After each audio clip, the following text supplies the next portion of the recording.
Kembali lagi masih di Detik Pagi. Jangan tidur lagi. Masih pagi sih, mudah-mudahan pada semangat ya, nggak kendor ya. Tambah happy juga di pagi hari ini, terutama dalam menjelang nanti sore ya. Apalagi yang mau nunggu-nunggu pertandingan Indonesia-Australia di kandangnya Australia The Tickers Betul. ya.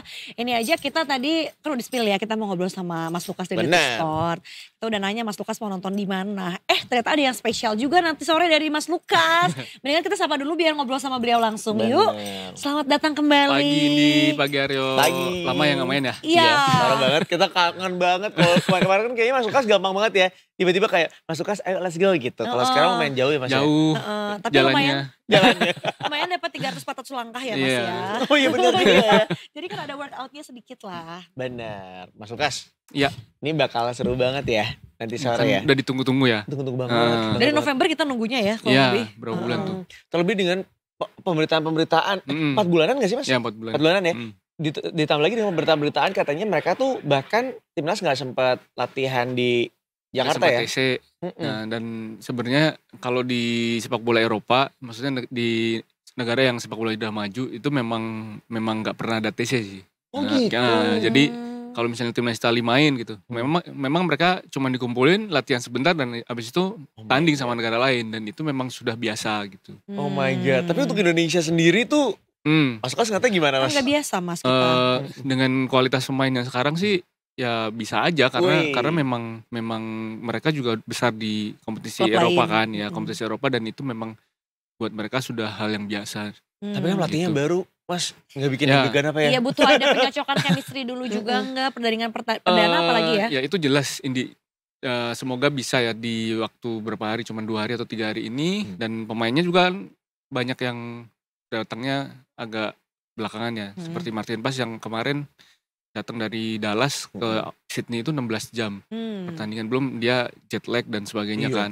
Perbedaan waktu di Australia sama di Eropa juga cukup jauh ya. Iya, Semoga mereka bisa melakukan conditioning ya, kondisinya mereka biar prima di saat nanti bertanding. Itu aja sih tantangannya sebenarnya. I see ya. Nah ini kan adalah laga perdana juga untuk Patrick Kluivert di The Tickers ya. Dalam membawahi timnas Indonesia kita nih The Tickers. Mas tapi kalau ngelihat dari track record sih kayaknya kalau Patrick Kluivert katanya belum pernah kan ya. Belum pernah kalah di pertandingan perdana ya. Di debutnya bersama tim-tim yang baru. dilatih di Turki sama Adana Demirspor. Dia juga seri, sama Curaçao juga seri. Ya semoga nanti bisa jangan sampai kalah lah. Jangan sampai kalah karena 1 poin di kualifikasi grup C babak ketiga Piala Dunia ini, kualifikasi babak ketiga grup C ini cukup krusial karena kalau sampai kalah ya jangan mimpi Indonesia bisa lolos langsung ke Piala Dunia dari babak ketiga ini. Harus berjuang sampai babak keempat. Nah kalau kita beroptimis ria nih Mas ya gitu dengan track record gak pernah kalah gitu ya tim-timnya Patrick Kluivert. Let's say kita menang gitu ya Mas ya harapannya. Tapi kalau misalnya di-compare nih ke sama pelatih yang sebelumnya sama STY.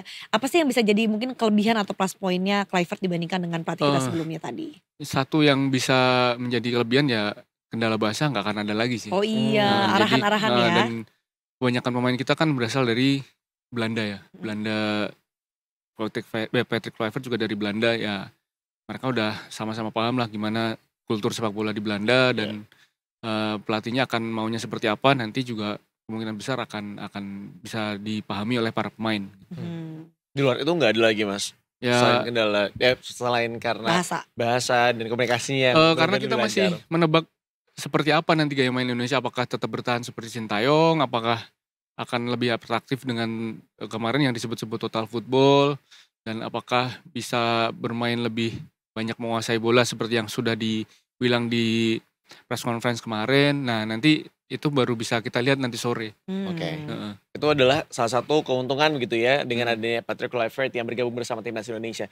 Kekurangannya Mas ada gak sih? Kekurangannya Kira-kira di waktu sih, waktu. Karena untuk menginjeksi apa yang ada di kepalanya Kluivert itu kan butuh waktu ya. Iya sih Mas. Dan ini sementara waktu untuk bergabung sama waktu untuk latihan cuma sebentar 2 hari 3 hari.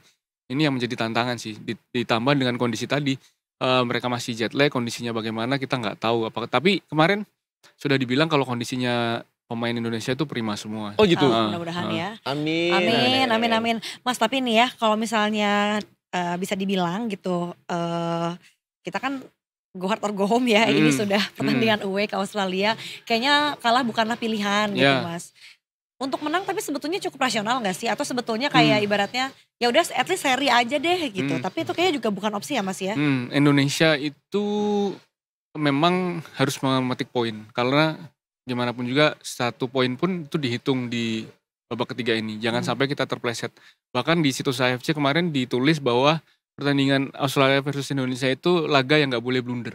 Wow. Nah, itu artinya kan begitu pentingnya ya pertandingan ini untuk posisi kedua. Karena di posisi pertama Jepang kayaknya nanti malam nanti malam udah pasti dapat tiket ke Piala Dunia deh mereka. Nah, ini di 5 tim berikutnya yang memang persaingannya sangat ketat. Australia 7 poin, Indonesia, Bahrain, Arab Saudi dan Cina sama-sama 6 poin. Nah, oleh karena itu siapa yang terpleset akan dihukum ya tiket ke Piala Dunia akan lepas dari babak ketiga ini. Oke. Ya, mudah-mudahan Indonesia di situ ya. Betul, karena kita kan kayak berempat sama nih ya, sedangkan yang 1-2 mah udah pasti aman kan ya. Yang satunya doang. Oh yang Jepangnya doang. Nah Mas tapi kalau misalnya katakanlah menang gitu ya sekarang, itu langsung akan membawa kita kemana gak sih? Atau sebetulnya masih ada penentuan dari pertandingan sama Bahrain nanti? Kita masih butuh 7 poin ya, sekitar 7 poin atau 6 poin. Jadi ya 7 poin. Setelah kita menang lawan Australia, artinya kita akan ada di posisi kedua. Dan besok tanggal 25 kita lawan Bahrain juga harus menang lagi. Nah, itu yang akan memudahkan kita bisa ke Piala Dunia 2026 kalau kita memang mau ke sana kan. Dan Pak Presiden Prabowo juga udah bilang kemarin Indonesia harus lolos ke Piala Dunia kan. Nah, ini yang harus dijawab tanggung jawabnya oleh para pemain dan staf pelatih yang baru ini. Dengan ada pernyataan kemarin tuh sebenarnya bikin kayak bumerang ya Mas ya. Bisa jadi satu sisi bikin kita semuanya tuh jadi makin semangat bahwa enggak mau gimana pun kita harus masuk Piala Dunia gitu ya. Tapi di sisi lain bakal ngasih beban pada para pemain juga gak sih dan juga pelatihnya? Kemarin Jaizes sudah bilang sih soal itu Aryo. Jadi ini bukan beban sih, ini jadi motivasi katanya. Karena kami berjuang untuk 280 juta rakyat Indonesia. Jadi dia bilang it's not my shoulder, it's not beban lah. Itu bukan beban tapi ini menjadi suntikan motivasi buat kami karena kami berjuang untuk 280 juta. Berunding sih. Luar biasa ya, dikatakan oleh seorang beliau gitu kan ya. Mas formatnya kira-kira nanti akan seperti apa nih formasinya? Untuk starter juga kira-kira siapa yang akan diturunkan oleh pelatih baru kita? Karena kemarin ada pernyataan bahwa Alex Pastur yang akan menjadi mastermind strategi Indonesia ya. Alex Pastur itu memainkan skema 3 back. Ya, sementara Kluivert 4 back. Untuk pertandingan nanti kayaknya Indonesia masih akan 3 back deh.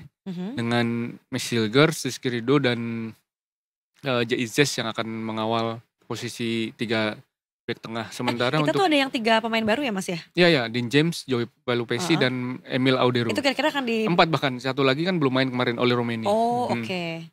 Itu akan jadi starter gak kira-kira 4-4-nya mungkin Mas? Enggak, yang kiper di posisi kiper sepertinya Martin Paes masih akan menjadi andalan karena gimana pun juga Paes sudah lebih mempunyai chemistry lah. Mempunyai chemistry dengan para pemain belakang karena itu penting buat pertahanan. Kalau misalnya ini baru pertama kali main, dia belum tahu nih gaya mainnya dia gimana. Nah, di posisi penjaga gawang Paes akan tetap menjadi pilihan utama, sementara 3 back trio backnya itu adalah Silgers, Rizky Ridho dan Jaizes. Sementara 4 gelandang karena mungkin 3-4-1-2 ya. Kalau merujuk pada strategi yang akan diusung oleh Alex Pastur menilik beberapa tim yang sudah pernah dia latih. 4 gelandangnya bisa diisi oleh Calvin Verdong, Joey Pelupesi, Tom Hai dan Kevin Dix. Nah, Marcelino Ferdinand akan menjadi penyerang lubang dan 2 posisi striker ini yang menarik karena masih ada Oli Romeni yang pemain baru dan Rafael Struijk. Nah, nanti untuk opsi pemain pengganti bisa Septian Bagaskara yang pemain Dewa United yang bersinar di Liga 1 dan dia memang spesialis menjadi super sub. Apakah ini artinya bahwa nanti di pertandingan nanti sore gitu ya, kita akan lebih banyak untuk bertahan aja gitu Mas, mengingat dengan 3 back di belakang itu gitu?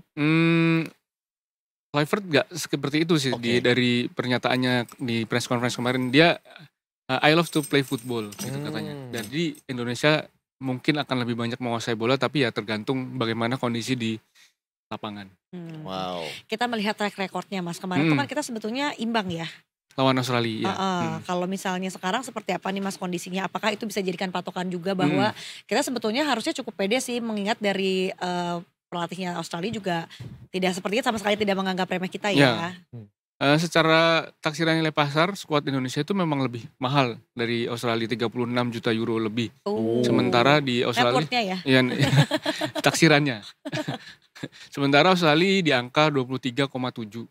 Nah, kalau dari taksiran itu ya memang Indonesia memang nggak bisa diremehkan ya. Dan pelatih Australia juga bilang jangan sampai meremehkan Indonesia karena itu akan bahaya. Apalagi Australia 3 pertandingan terakhir itu nggak pernah menang dengan hasil imbang atas Jepang, Arab Saudi dan Bahrain. Gitu. Jadi ya gimana pun juga ini pertandingannya 50-50. Potensi untuk imbangnya besar dan Australia sebenarnya dijagokan di bursa taruhan dan Indonesia bisalah mencuri menjadi kejutan. Amin. Emang selama ini track recordnya seperti apa sih Mas ketika Indonesia melawan Australia? Apakah memang ya kita tuh sebenarnya nggak jelek-jelek banget gitu ya? Jelek banget sih Aryo. Ketika ada pandangan Australia. Jujur banget lagi. Soalnya dari 20 kali main kita baru sekali menang. 15 kali kalah, 4 kali imbang. Indonesia udah nggak mencetak gol ke gawang Australia itu 40 tahun. Hah? Walah. Terakhir mencetak gol itu tahun 80-an. 84 kalau nggak 83 deh kalau nggak salah. Ini akan menjadi sumber informasi sebelum kita nanti menutup dengan tebak skor masing-masing ya. Ini adalah bahan untuk pertimbangan kita nanti ya. Benar. Jadi ditambah lagi ketika ini Patrick Kluivert ini pertama kali banget gitu ya. Ini kan bakal jadi pertaruhan yang luar biasa gede banget ya. Maksudnya kita bakal menyorot banget nih kalau misalnya Indonesia berhasil ngegolin di kandangnya Australia gitu ya. Bahwa ini salah satu terobosan setelah berpuluh-puluh tahun gitu. Iya, karena memang ya di 10 pertandingan terakhir itu 10 pertandingan terakhir kita itu nggak bisa mencetak gol gawang Australia. Wow. Nah itu yang menjadi PR buat Patrick Kluivert. Tapi mengingat Patrick Kluivert itu kan salah satu striker legendaris ya. Semoga dia bisa menularkan ilmunya kepada striker-striker timnas. Apalagi udah ada tambahan pemain baru kan oleh Romeni. Dia adalah salah satu pemain dengan profil yang menjanjikan lah di sepak bola Eropa. Kalau pemain-pemainnya Australia siapa aja Mas yang gawat nih gitu? Harus di Kusiniengi karena dia udah mencetak 6 gol di kualifikasi. Wow. Dan dia kemarin di GBK kan gak main karena kartu merah. Nah di pertandingan ini dia udah bisa main. Terus ya ada Jackson Irvine yang mas-mas Kena itu. Gimana sih bentukannya? Bukan kira tadi Jackson Wang lagi. Jackson siapa Mas? Irvine. Oke. Terus Craig Goodwin dan mereka itu Goodwin ini mencetak peluang paling banyak di Australia dan si Irvine mempunyai akurasi umpan yang bagus. Wow. Oke, sebetulnya dia kenapa disebut mas-mas Kena ya? Karena kumisan. Gondrong aja Gondrong sih kumisan dia. Kan? Gondrong dan kumisan ya. Abang-abangan Skena ya jadinya kan bener. Bang-bang tongkrongan. Dan seperti tadi ini disampaikan ya bahwa kita akan menutup dengan tebak skor. Seperti biasa dari Mas Lukas nanti terakhir deh. Terakhir Mas Lukas jangan. Karena itu akan menggoyahkan jawaban dia tuh kan yang lain-lain. Ke kita-kita yang lain. Tadi dimulai dengan Ibu Arfi. Ibu Arfi tadi di atas udah sempet bahas kita tebak skor. Kamu udah berpendapat tadi ya. Arfi pasti menang Australia kan? Seri dia tadi. Untuk sekarang seri. Berapa serinya jadi? Satu sama. Tapi awalnya kalah dulu. Wes, detail nih. Ketinggalan dulu berarti ya? Ketinggalan dulu. Terus ngambek kan, yaudah deh. Ngambek. Gaspol lah yuk gitu kan. Dapet deh satu sama gitu. Satu sama. Ijal. Ijale. Satu sama juga. Oke. Mas Wisnu, skor. 1-0 Indonesia. Untuk? Indonesia. Oh bagus. Indonesia menang. Optimisme tetap ada, menyala. Tri Pamarandra. Kayaknya nggak mau berekspektasi lebih lah. Jadi kayaknya ngelihat track record pertemuan secara statistik, walaupun pemain-pemain kita banyak yang baru. Kalau apa ya? Aduh. Bentar, diserang netizen lagi bilang. Enggak apa-apa, aman kayaknya, aja. Kalau prediksi kalah, jadi nggak mau berekspektasi lebih lah. Tapi kayaknya berapa? kalahnya pun tipis, 2-1 atau 1-0.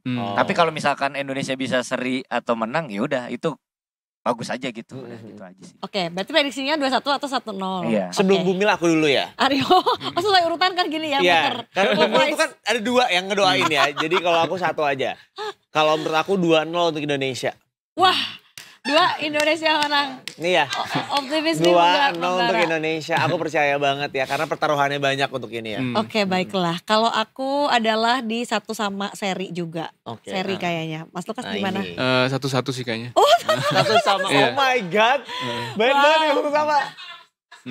Karena mau 0-0 kayaknya enggak deh. Pasti ada gol nih kalau menurut gua.